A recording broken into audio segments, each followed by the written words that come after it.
Chapter 11 of Wuthering Heights by Emily Bronte.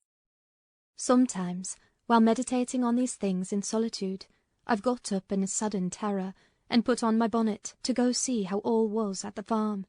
I've persuaded my conscience that it was a duty to warn him how people talked regarding his ways, and then I've recollected his confirmed bad habits, and, hopeless of benefiting him, have flinched from re-entering the dismal house, doubting if I could bear to be taken at my word. One time I passed the old gate, going out of my way on a journey to Gimmerton. It was about the period that my narrative has reached, a bright frosty afternoon, the ground bare, and the road hard and dry. I came to a stone where the highway branches off onto the moor at your left hand, a rough sand pillar with the letters W.H. cut on its north side, on the east G, and on the south-west T.G. It serves as a guidepost to the Grange, the Heights, and the village. The sun shone yellow on its grey head, reminding me of summer, and I cannot say why, but all at once a gush of child's sensations flowed into my heart. Hindley and I held it a favourite spot 20 years before. I gazed long at the weather-worn block, and, stooping down, perceived a hole near the bottom still full of snail-shells and pebbles, which we were fond of storing there with more perishable things, and, as fresh as reality, it appeared that I beheld my early playmate seated on the withered turf, his dark square head bent forward, and his little hand scooping out the earth with a piece of slate. "Poor Hindley!" I exclaimed involuntarily.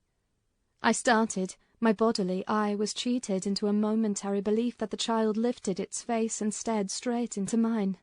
It vanished in a twinkling, but immediately I felt an irresistible yearning to be at the Heights. Superstition urged me to comply with this impulse. Supposing he should be dead, I thought, or should die soon. Supposing it were a sign of death. The nearer I got to the house, the more agitated I grew, and on catching sight of it I trembled in every limb. The apparition had outstripped me. It stood, looking through the gate. That was my first idea on observing an elf-locked, brown-eyed boy setting his ruddy countenance against the bars. Further reflection suggested this must be Harriton, my Harriton, not altered greatly since I left him 10 months since. "God bless thee, darling!" I cried, forgetting instantaneously my foolish fears. "Harriton, it's Nelly, thy nurse!" He retreated out of arm's length, and picked up a large flint. "I am come to see thy father, Harriton," I added, guessing from the action that Nelly, if she lived in his memory at all, was not recognised as one with me. He raised his missile to hurl it. I commenced a soothing speech, but could not stay his hand. The stone struck my bonnet, and then ensued from the stammering lips of the little fellow a string of curses, which, whether he comprehended them or not, were delivered with practised emphasis, and distorted his baby features into a shocking expression of malignity. You may be certain this grieved more than angered me. Fit to cry, I took an orange from my pocket, and offered it to propitiate him. He hesitated, and then snatched it from my hold, as if he fancied I only intended to tempt him and disappoint him. I showed another, keeping it out of his reach. "Who has taught you those fine words, my bairn?" I inquired. "The curate?" "Damn the curate and thee! Give me that!" he replied. "Tell us where you got your lessons, and you shall have it," said I. "Who's your master?" "Devil Daddy," was his answer. "And what do you learn from Daddy?"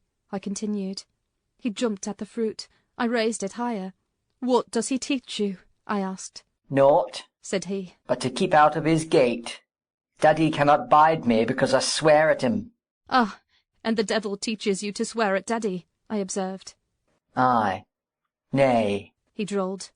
"Who then?" "Heathcliff." I asked if he liked Mr. Heathcliff. "Aye," he answered again. Desiring to have his reasons for liking him, I could only gather the sentences. Naught. He pays Dad back what he gives to me.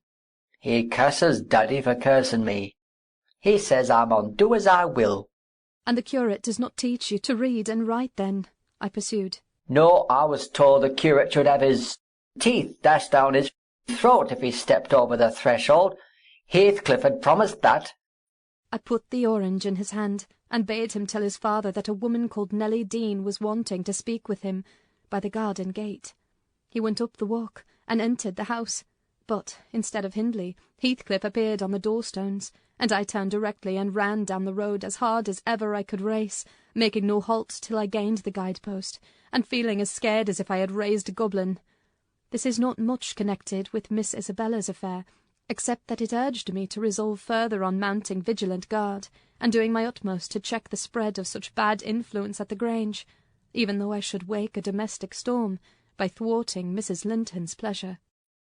The next time Heathcliff came, my young lady chanced to be feeding some pigeons in the court. She had never spoken a word to her sister-in-law for 3 days, but she had likewise dropped her fretful complaining, and we found it a great comfort. Heathcliff had not the habit of bestowing a single unnecessary civility on Miss Linton, I knew. Now, as soon as he beheld her, his first precaution was to take a sweeping survey of the house front. I was standing by the kitchen window, but I drew out of sight. He then stepped across the pavement to her, and said something. She seemed embarrassed, and desirous of getting away. To prevent it, he laid his hand on her arm. She averted her face. He apparently put some question which she had no mind to answer. There was another rapid glance at the house, and, supposing himself unseen, the scoundrel had the impudence to embrace her. "Judas! Traitor!" I ejaculated. "You are a hypocrite too, are you? A deliberate deceiver!" "Who is Nelly?" said Catherine's voice at my elbow. I had been over-intent on watching the pair outside to mark her entrance. "Your worthless friend," I answered warmly. "The sneaking rascal yonder. Ah, he has caught a glimpse of us. He is coming in. I wonder will he have the heart to find a plausible excuse for making love to Miss, when he told you he hated her." Mrs. Linton saw Isabella tear herself free and run into the garden, and a minute after Heathcliff opened the door. I couldn't withhold giving some loose to my indignation, but Catherine angrily insisted on silence, and threatened to order me out of the kitchen, if I dared to be so presumptuous as to put in my insolent tongue. "To hear you, people might think you were the mistress," she cried. "You want setting down in your right place. Heathcliff, what are you about, raising this stir? I said you must let Isabella alone. I beg you will, unless you are tired of being received here, and wish Linton to draw the bolts against you." "God forbid that he should try," answered the black villain. I detested him just then. "God keep him meek and patient. Every day I grow madder after sending him to heaven." "Hush!" said Catherine, shutting the inner door. "Don't vex me. Why have you disregarded my request? Did she come across you on purpose?" "What is it to you?" he growled. "I have a right to kiss her if she chooses, and you have no right to object. I am not your husband. You needn't be jealous of me." "I'm not jealous of you," replied the mistress. "I'm jealous for you. Clear your face. You shan't scowl at me. If you like Isabella, you shall marry her. But do you like her? Tell the truth, Heathcliff. There, you won't answer. I'm certain you don't." "And would Mr. Linton approve of his sister marrying that man?" I inquired. "Mr. Linton should approve," returned my lady decisively. "He might spare himself the trouble," said Heathcliff. "I could do as well without his approbation. And as to you, Catherine, I have a mind to speak a few words now while we are at it. I want you to be aware that I know you have treated me infernally, do you hear? And if you flatter yourself that I don't perceive it, you are a fool. And if you think I can be consoled by sweet words, you are an idiot. And if you fancy I'll suffer unrevenged, I'll convince you of the contrary in a very little while. Meantime, thank you for telling me your sister-in-law's secret. I swear I'll make the most of it, and stand you aside." "What new phase of his character is this?" exclaimed Mrs. Linton in amazement. "I've treated you infernally, and you'll take your revenge? How will you take it, ungrateful brute? How have I treated you infernally?" "I seek no revenge on you," replied Heathcliff less vehemently. "That's not the plan.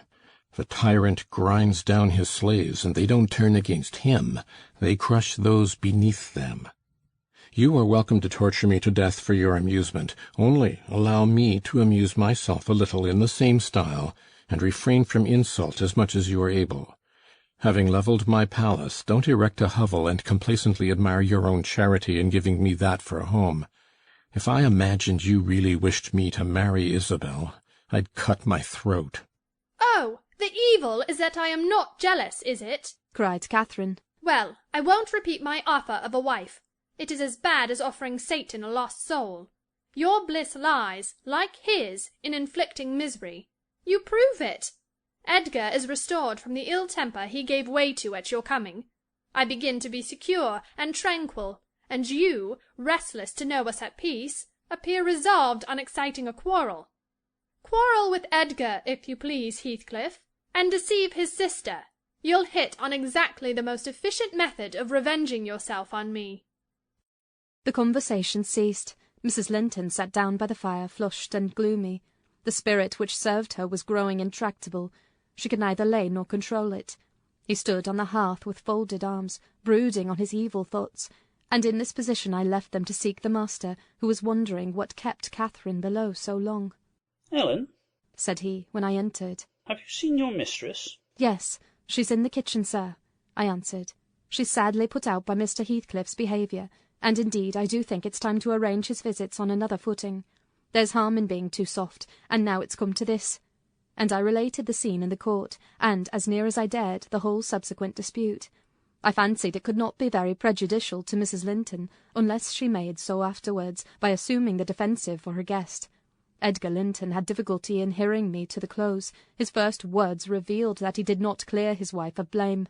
"This is insufferable," he exclaimed. "It is disgraceful that she should own him for a friend, and force his company on me.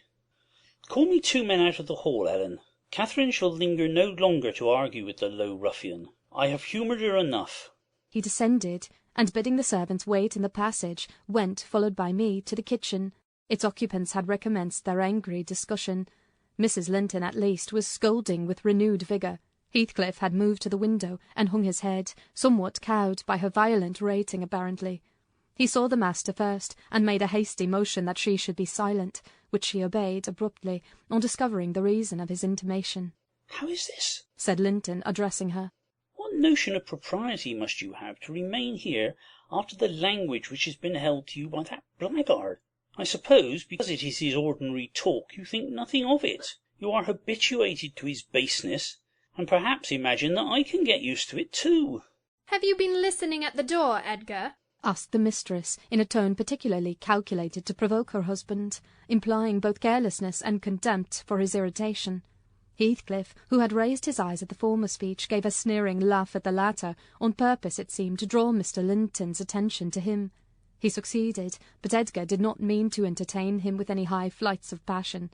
"I have been so far forbearing with you, sir," he said quietly. "Not that I was ignorant of your miserable, degraded character, but I felt you were only partly responsible for that, and Catherine wishing to keep up your acquaintance, I acquiesced. Foolishly. Your presence is a moral poison that would contaminate the most virtuous. For that cause, and to prevent worse consequences, I shall deny you hereafter admission into this house, and give notice now that I require your instant departure. 3 minutes' delay will render it involuntary and ignominious." Heathcliff measured the height and breadth of the speaker with an eye full of derision. "Cathy, this lamb of yours threatens like a bull," he said. "It is in danger of splitting its skull against my knuckles. By God, Mr. Linton, I'm mortally sorry that you are not worth knocking down." My master glanced towards the passage, and signed me to fetch the men. He had no intention of hazarding a personal encounter. I obeyed the hint, but Mrs. Linton, suspecting something, followed, and when I attempted to call them she pulled me back, slammed the door to, and locked it. "Fair means," she said, in answer to her husband's look of angry surprise. "If you have not courage to attack him, make an apology, or allow yourself to be beaten. It will correct you of feigning more valour than you possess. No, I'll swallow the key before you shall get it. I'm delightfully rewarded for my kindness to each. After constant indulgence of one's weak nature and the other's bad one, I earn for thanks 2 samples of blind ingratitude, stupid to absurdity. Edgar, I was defending you and yours, and I wish Heathcliff may flog you sick for daring to think an evil thought of me." It did not need the medium of a flogging to produce that effect on the master. He tried to wrest the key from Catherine's grasp, and for safety she flung it to the hottest part of the fire, whereupon Mr. Edgar was taken with a nervous trembling, and his countenance grew deadly pale. For his life he could not avert that excess of emotion. Mingled anguish and humiliation overcame him completely. He leant on the back of a chair and covered his face. "Oh, heavens! In old days this would win you knighthood," exclaimed Mrs. Linton. "We are vanquished! We are vanquished! Heathcliff would as soon lift a finger at you as the king would march his army against a colony of mice. Cheer up! You shan't be hurt. Your type is not a lamb, it's a sucking leveret." "I wish you joy of the milk-blooded coward, Cathy," said her friend. "I compliment you on your taste. And that is the slavering, shivering thing you preferred to me. I would not strike him with my fist, but I'd kick him with my foot, and experience considerable satisfaction. Is he weeping, or is he going to faint for fear?" The fellow approached and gave the chair on which Linton rested a push. He'd better have kept his distance. My master quickly sprang erect and struck him full on the throat with a blow that would have levelled a slighter man. It took his breath for a minute, and while he choked, Mr. Linton walked out by the back door into the yard, and from thence to the front entrance. "There, you've done with coming here," cried Catherine. "Get away now. He'll return with a brace of pistols and half a dozen assistants. If he did overhear us, of course he'd never forgive you. You've played me an ill turn, Heathcliff. But go, make haste. I'd rather see Edgar at bay than you." "Do you suppose I'm going with that blow burning in my gullet?" he thundered. "By hell, no. I'll crush his ribs in like a rotten hazelnut before I cross the threshold. If I don't floor him now, I shall murder him sometime. So as you value his existence, let me get at him." "He is not coming," I interposed, framing a bit of a lie. "There's the coachman and the 2 gardeners. You'll surely not wait to be thrust into the road by them. Each has a bludgeon, and master will very likely be watching from the parlour windows to see that they fulfil his orders." The gardeners and the coachman were there, but Linton was with them. They had already entered the court. Heathcliff, on the second thoughts, resolved to avoid a struggle against 3 underlings. He seized the poker, smashed the lock from the inner door, and made his escape as they tramped in. Mrs. Linton, who was very much excited, bade me accompany her upstairs. She did not know my share in contributing to the disturbance, and I was anxious to keep her in ignorance. "I'm nearly distracted, Nelly," she exclaimed, throwing herself on the sofa. "1,000 smiths' hammers are beating in my head.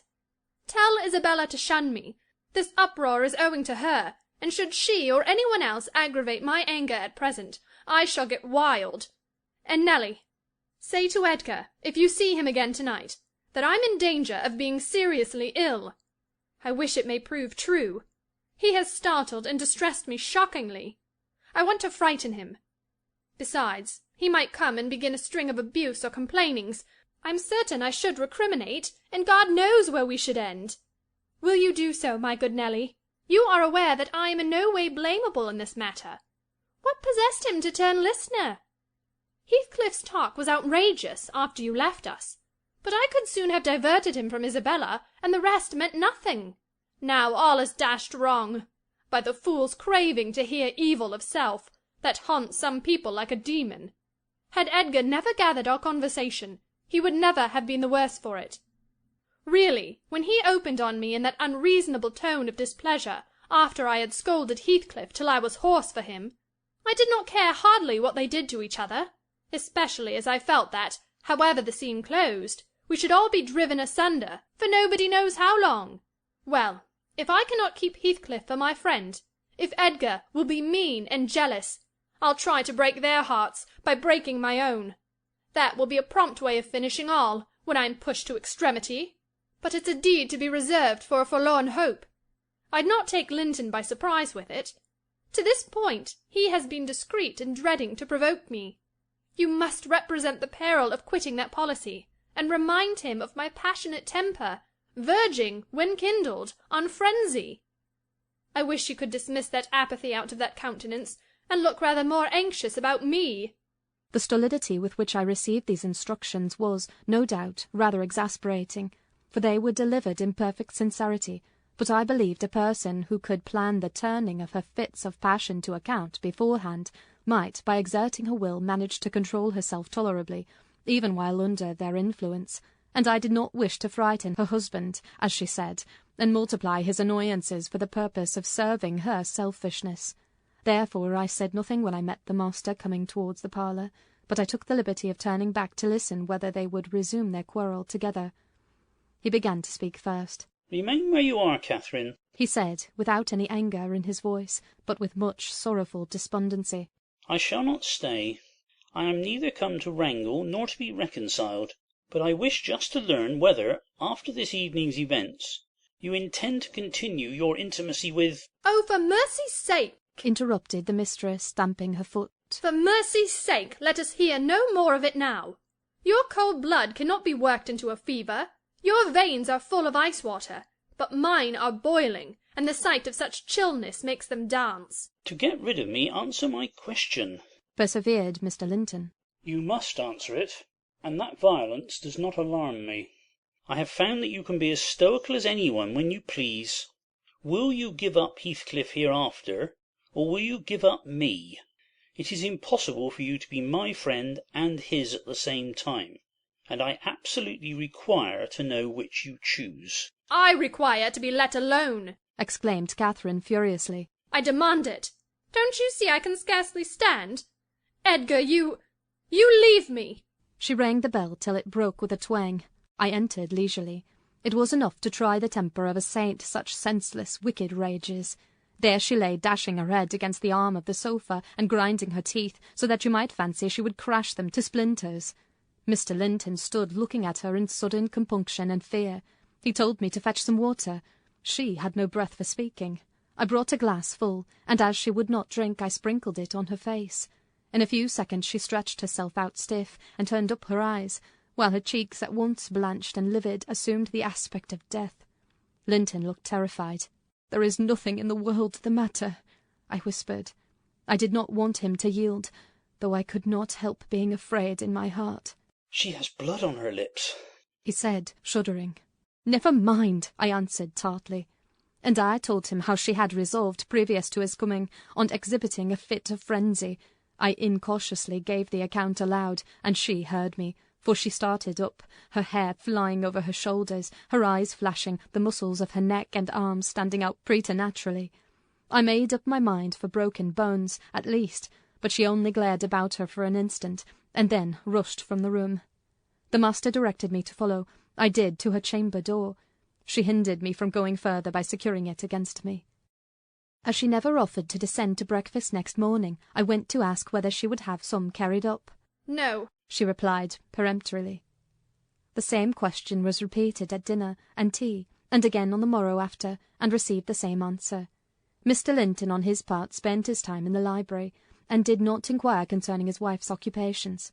Isabella and he had an hour's interview, during which he tried to elicit from her some sentiment of proper horror for Heathcliff's advances, but he could make nothing of her evasive replies, and was obliged to close the examination unsatisfactorily, adding, however, a solemn warning that if she were so insane as to encourage that worthless suitor, it would dissolve all bonds of relationship between herself and him. End of chapter